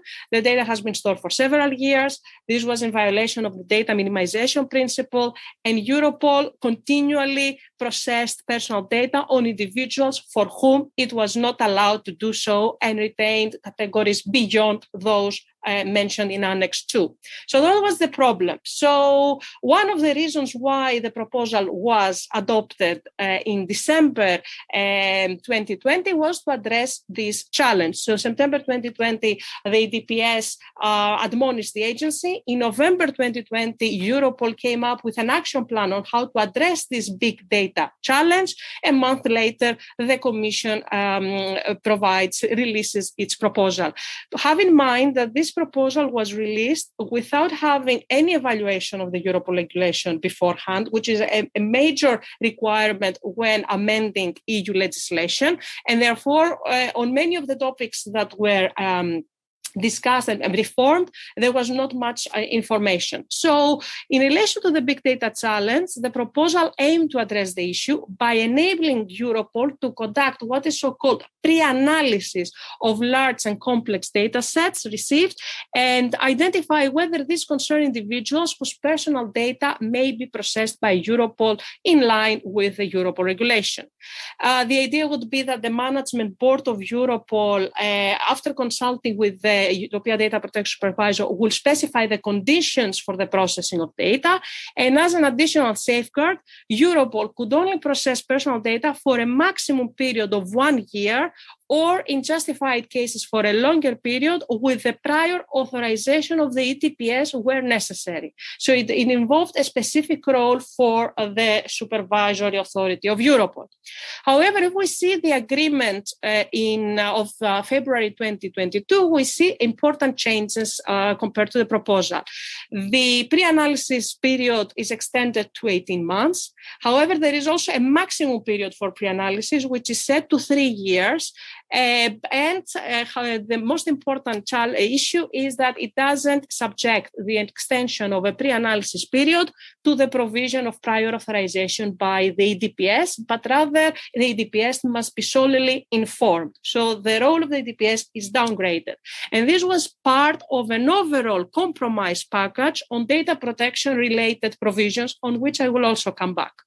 On the plus side, we have a position of a maximum retention period, which is pre-analysis period, which is important, but it may be considered as quite long overall, and the necessity of such prolonged retention period is directly relevant on the volumes of these large data sets. So the more member states send large sets, the more it may be necessary for Europol to have additional period. But we don't have much information as to these, the volumes of this data. The proposal, however, did not end there. There was a second provision, Article 18A, which basically was included regarding the analysis of large and complex data sets in support of an ongoing criminal investigation, provided that two conditions were met. A member state or the European Public Prosecutor's Office would provide an investigative case file to Europol for the purpose of operational analysis. And Europol would have to assess that it is not possible to carry out the operational analysis of the file without processing data outside the categories of data subjects that are mentioned in Annex 2.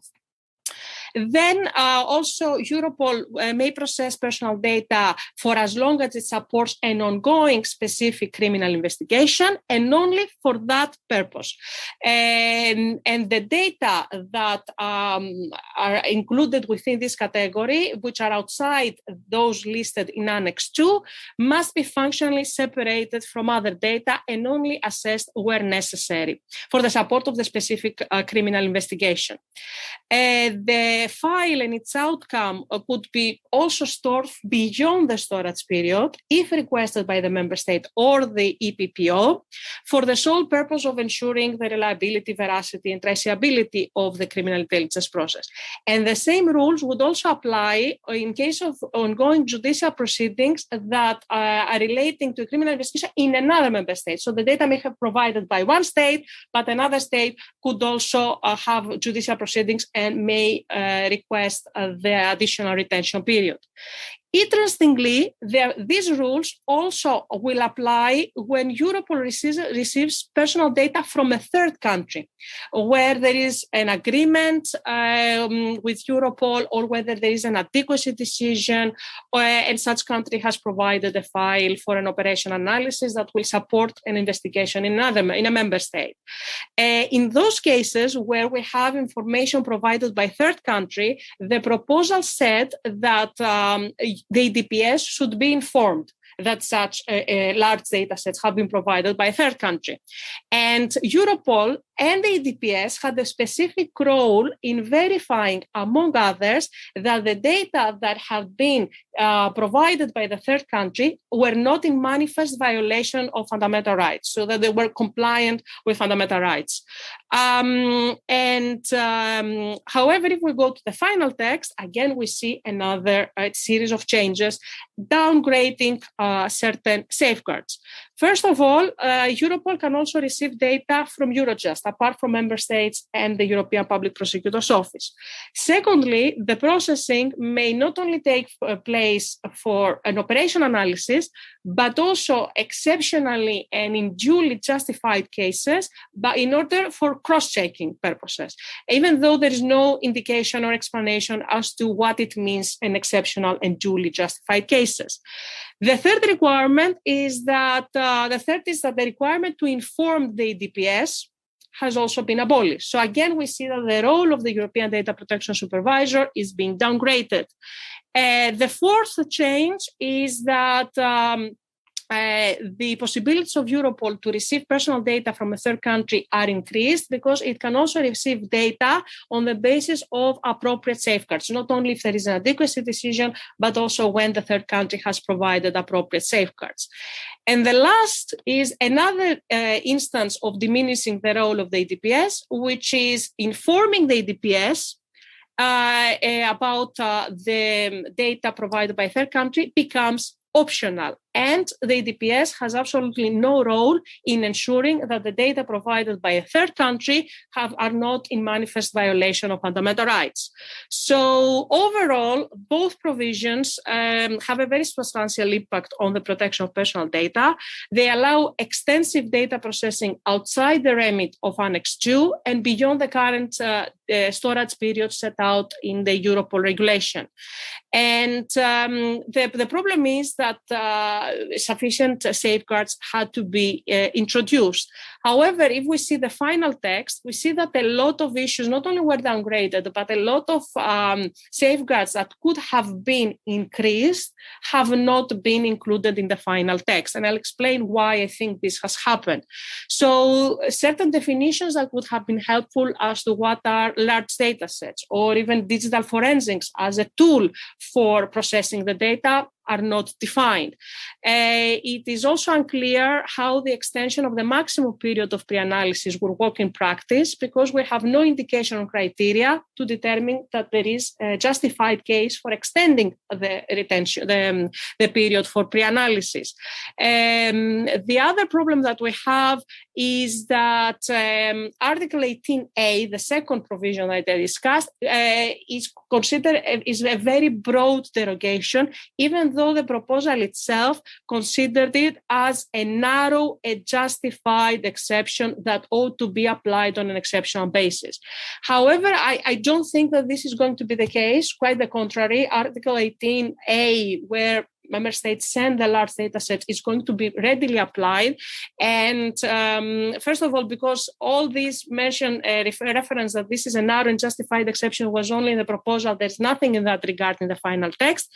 And importantly, because Article 18A says that it is an exception to receive data for the purpose of cross-checking. So that is the only exception within Article 18A. It says what part of the provision it's considered as an exception, which means that, a contrario, we could say that the whole Article 18A is not really to be exceptionally applied. The one other thing that we see when we look at the final text is that additional safeguards that could have also been added are completely missing. For instance, the European Data Protection Supervisor has said that that the regulation should lay down certain conditions and thresholds, such as the scale, the complexity, the type or importance of investigation. These are completely missing. And finally, the rules as regards the involvement of the DPS in cases where investigative case file has been submitted by third country merit some attention. I find it very problematic that the role of the DPS in this regard has been completely sidelined. It would have increased transparency and supervision if the DPS could have a role in saying as to when a third country provides data to Europol prior to that processing, because some data may not be in line with fundamental rights. I find it that very, very confusing as to why this has happened.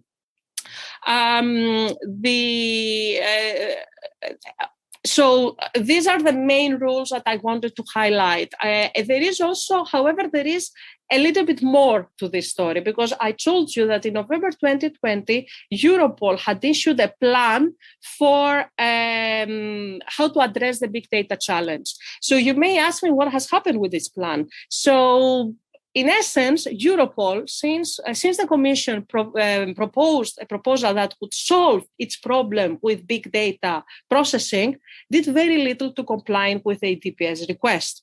So fast forward to January 2022, the European Data Protection Supervisor exercised his supervisory powers once again and issued an order against Europol, essentially asking the agency to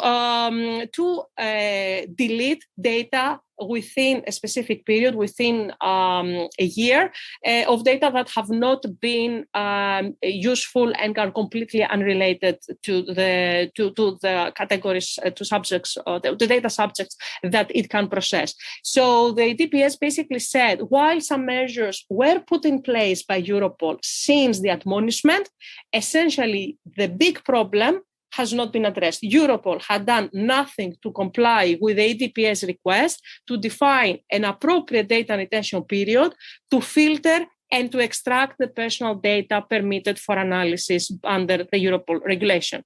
Essentially, Europol was waiting for the proposal to be adopted, and in the meantime had done pretty much nothing in order to address the problem. So Europol was expecting the legislature to solve the issue and completely bypass the supervisory role by the DPS. So essentially, so it issued and imposed a 6-month detention period and granted a 12-month period for Europol to comply with its order for the datasets already received before the decision was notified to Europol. So essentially, Europol was faced again with another challenge because the reform of the Europol regulation, as agreed by the Council and the Parliament, would make pre-analysis lawful. It would provide a legal basis for Europol to get the data and keep them for pre-analysis. However, it did not solve the problem of what Europol should do with data that already had in its databases. So, what happened, and I find it very, very interesting, is that, again, the corrective power of the EDPS has been completely sidelined because in the last trialogue between the Parliament and the Council, they added 2 additional provisions which were not featured in the proposal. And in the agreed text, we have 2 articles, 74A and 74B, which are transitional provisions and were included specifically to law-proof Europol so that it does not have to delete any data currently held by the agency and thus completely sideline the EDPS supervisory power. So essentially, it enables member states and the European Public Prosecutor Office that have already provided data to Europol to notify the agency that it's okay with them to continue keeping the data. And this is something that only happened very, very just before the adoption of the reformed regulation. So this creates a very interesting paradox, considering that on paper, the Europe regulation actually enhances the power of the EDPS in other respects. So so far, I've shown you how de facto and between the proposal and the final text, the role of the EDPS has been marginalized and downgraded, but in other respects, the powers of the EDPS have been increased. So we have this very interesting contradiction, which is part of this plan to have to view data protection rules as a whole. So it was a bargain. Some things the EDPS are going to have a lesser role, but the EDPS gained in having more power. So one of the long-standing criticism was there was no alignment of the EDPS powers in relation to Europol with the general powers of the EDPS in relation to other agencies, in line with the regulation 1725 of 2018. So Europol, the EDPS, did not have the legal power to order Europol to bring processing operations in compliance with that regulation. It couldn't impose administrative fines to Europol in case of non-compliance, and it couldn't order Europol to the suspension of data flows to a recipient in a member state, a third country, or international organization. So a lot of EDPS's rules that I mentioned earlier were completely removed, but the EDPS gained in that all these aspects have now been included in the final text. So the role of the EDPS in general is aligned with its role in relation to other agencies. Is that sufficient? I would say no, because the reform of Europol has been so dramatic and so extensive that merely aligning the supervisory role of the EDPS with that in relation to other agencies is not sufficient. The EDPS should have even more roles. The alignment was only the minimum that the EDPS should have. Now, the EDPS should have even more role because the processing that will take place after the reform is going to be tremendous, and Europol is going to receive large data sets from third countries, more cooperation with private parties, and therefore the EDPS should have even more overall. And to finalize, the revision of the Europol mandate overall has been obviously an opportunity to expose, make unlawful practices lawful. It is unsurprising that this is a very sensitive dossier that was essentially agreed in 14 months and following very limited negotiations. And overall, very limited safeguards have been added to the text. And in fact, this presentation tried to show how many of the provisions were watered down. Ultimately, it remains to be seen whether the fear of the EDPS that law enforcement authorities across the EU could use Europol as a clearinghouse, transferring data that can no longer have in their under national legislation will become a reality. I'm not very pessimistic, as you may have realized, and I look forward to your comments. Thank you so much. Thank you so much, Niobe, for that tour de force through the situation. It's on the tip of my tongue now to ask Jago how he's feeling about those superior EU legal and governance structures right now after that presentation.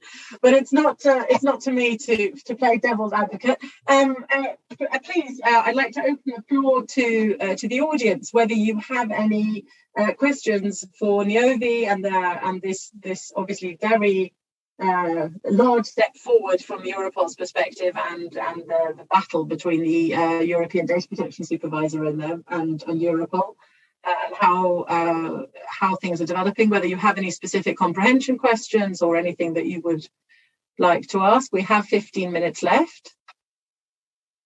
I'll leave people to think a little bit. So certainly, I don't know, Jago, do you have some questions? I saw you thinking, or I don't know, or shall I ask a question first? I have a couple scribbled down as well, so I'm happy to abuse my position. Okay, so we have one question come in, which I will of course give priority. What's the basis for Europol's cooperation with third countries? Actually, Europol regulation provides the possibility, under limited circumstances, to exchange data between third countries and Europol. However, this is a limited. So the Europol regulation basically says that under specific conditions and provided there is authorization by the executive director, if I'm not mistaken, some data can be exchanged with third countries. So it has its own rules. So it doesn't follow any GDPR, law enforcement directive, nothing. Europol regulation has a sui generis data protection framework, and it provides the possibility for exchanging data with third countries. The current regulation to a more limited extent. The new regulation, it expands the possibility to exchange not just data, but also categories of personal data. It is a bit confusing. It is the wording of the Eurojust regulation as well. So it expands a bit. It cannot do it freely, fully, but Europol also, as you know, has its own agreements with their countries, and it has the possibility to have its own arrangements. On the basis of these agreements, there is possibility for transfers. Yeah, so they're bilateral agreements within the framework laid out by the regulation. But of course, just as Interpol is facing some calls to exclude certain states, Europol can also be subject to those kind of criticism. But it's an interesting corner. I think I'm going to abuse my position as chair to ask you a question then, Niobe. We're talking a lot about this exception for cross-checking. And I wanted to ask you a bit more detail about cross-checking what, please? Is this cross-checking of data relating to individuals, as you described being covered by Annex 2? Is it only that? And I'm just thinking because, from my point of view, Europol also has a policy driving perspective. Europol's threat assessments, Europol's status as a clearinghouse and as a data processing unit has also been brought to quite significant effect in threat assessments, particularly relating to terrorism and organised crime. And I was just wondering, is it clearly defined that this cross-checking function, is it in effect just this kind of pre-analysis you're talking about, these individuals covered by Annex 2, or might there be some wiggle room to integrate these kind of cross-checking into these other functions that Europol performs within the Europol?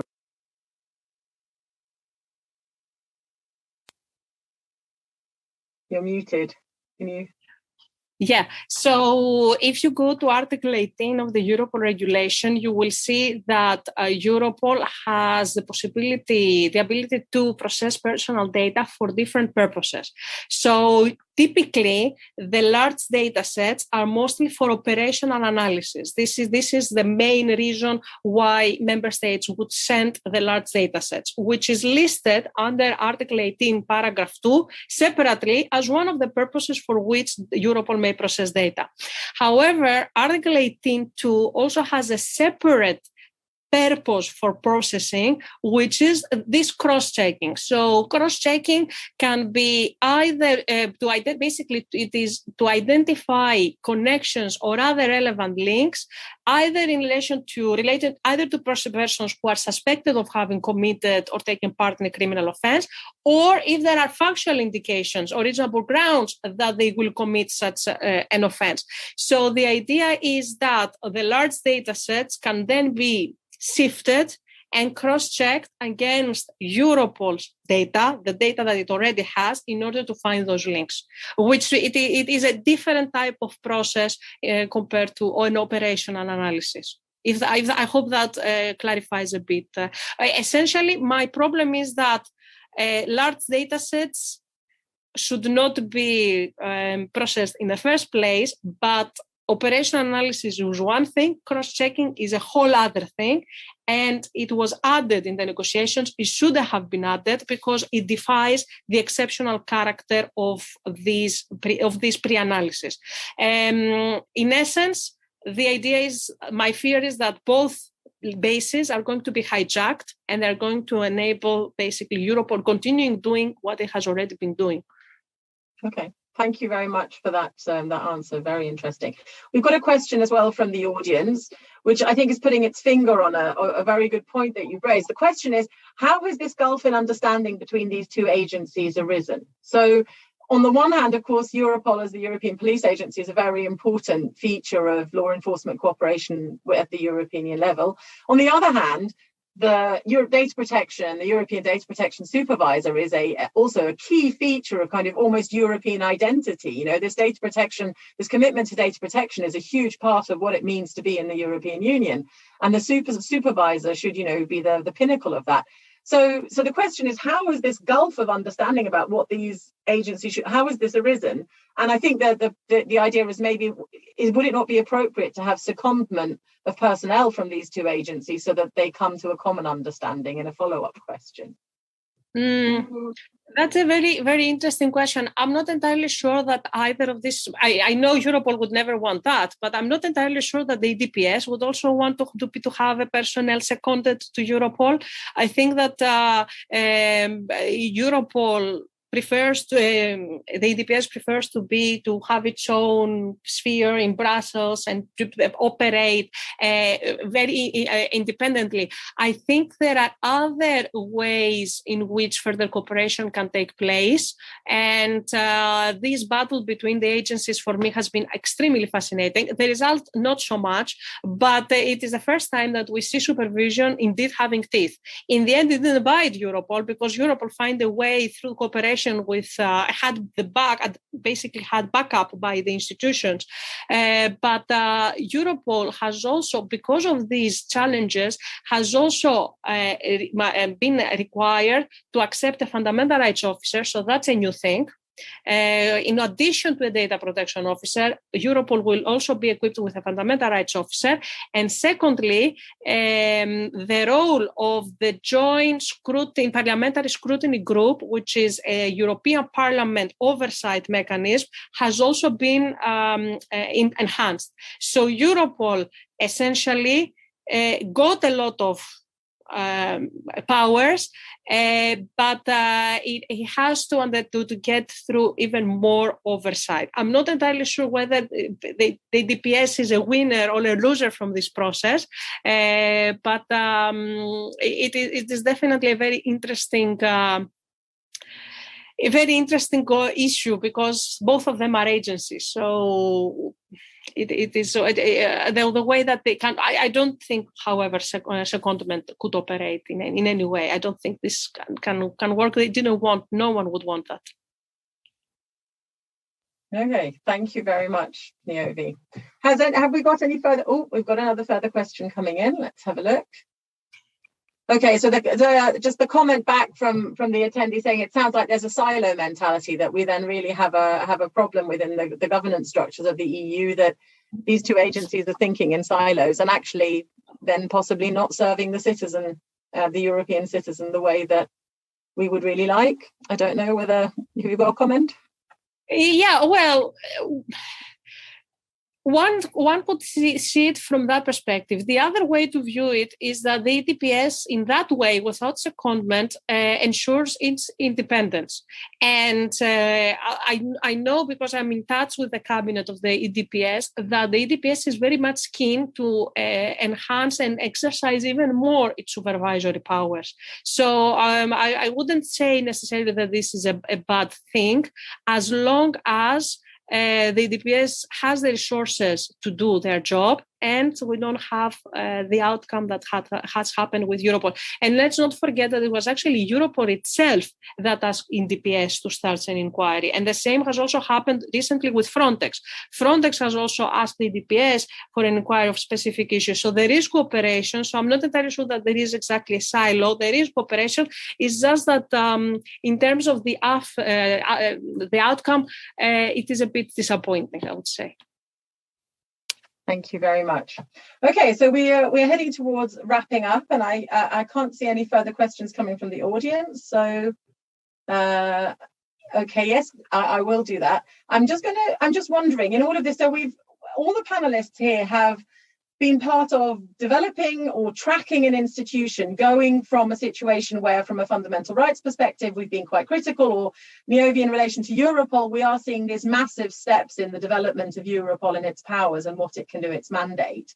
How are these institutions now, from the man on the street or the person on the street, if they feel that they might have come into the crosshairs of these institutions, how easy are these processes that we've been talking about to navigate in terms of maybe data correction or data deletion? Are the citizens winning by these developing situations, these more sophisticated governance mandates, or is it in the end effect, are lawyers going to be more in demand than ever because of what's happening at both Interpol and the Europol and within the Europol framework?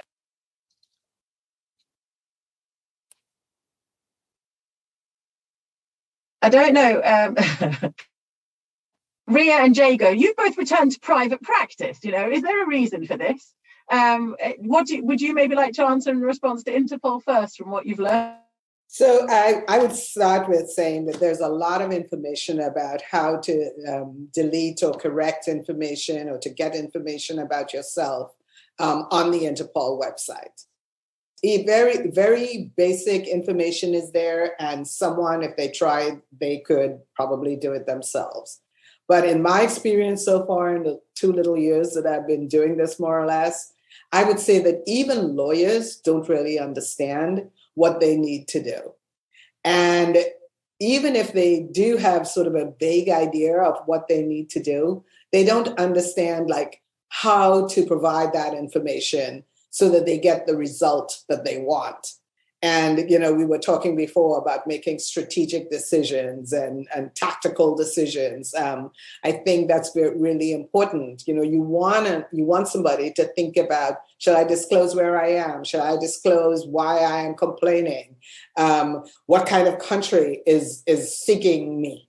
What information have they provided? All of that, I think, needs to be discussed and addressed before you submit a request to Interpol to do anything. So yes, it's available to the man in the street, but I wouldn't recommend the man in the street doing it themselves. Thank you. Jago. Yeah, I mean, I think I was kind of very interested. Thanks, Niobe. The thing that really interested me there was the kind of the familiarity really with that story, in terms of how, you may have these 2 different bodies, but effectively, at least in European kind of law and politics, the criminal justice law enforcement hand is also always so much stronger than the data protection or human rights hand. And I think that is very much the case. And I think the story of, certainly the story, it sounds like, of the Europol regulation negotiations is evidence of that, and I would have liked, although no longer an EU citizen, I would have liked to have thought of the European Parliament, being a really kind of strong force demanding and, effective data protection and human rights protections in that regulation. I think there's kind of, for me, there's an open question about whether or not these kind of broader big data, algorithmic justice, whether those things kind of change public perceptions of this data sharing in a way that they, it was perhaps easier to sleep at night kind of thinking, well, actually, I've not done anything wrong. The police won't therefore be having information about me. It's not going to affect my life. Whether that might kind of start to change if you start, seeing a change in the way that kind of overall communities are policed and, what information is being shared about you, even if you're not in any way a suspect, if you're not on this kind of annex of potential suspects or convicted criminals. I don't know. I don't hold out great hope that there's going to be a massive public reaction against that. But it does seem to me that it slightly changes the kind of dynamic of the conversation. Thank you, Jago. Yovi, over to you for a final couple of thoughts, maybe. I'm afraid it's not going to be a very positive or optimistic one. So in relation to your comment as to these parallels between Interpol and Europol, it brought to my mind a very interesting case about the black box of Europol, whereby an individual, a Dutch activist, tried to find what information Europol was holding against them. And basically, he was told that by Europol that they have no information that he could access. So basically, essentially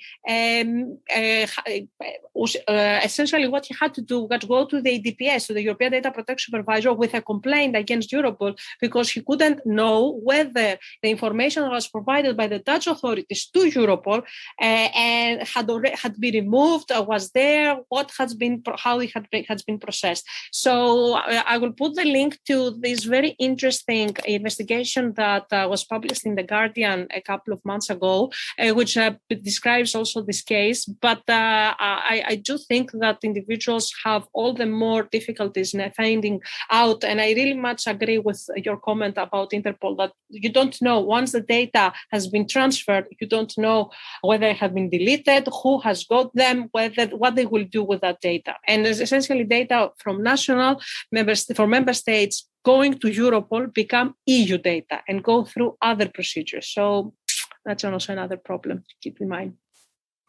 Thank you very much. Well, I think we can assume that if people turn up for a seminar that's about Interpol and red notices, etc., they're not necessarily coming for optimism or cheerfulness or something to make them happier for the evening. But what they have come for, and I think what they've got in plenty, is insight, which you can get which is difficult to get hold of. I think we've provided information which is actually very difficult to access in a potted form, and I think that provides food for thought and stimulation, hopefully, for some discussions and further actions amongst our members going forward. I cannot thank the speakers enough. I think you have given us wonderful insights and shared very generously from your experience and knowledge in as far as you can, and because I appreciate there are boundaries, but it's particularly for Ria. But thank you so much for what you've done and what you've given us. A big clap to you all.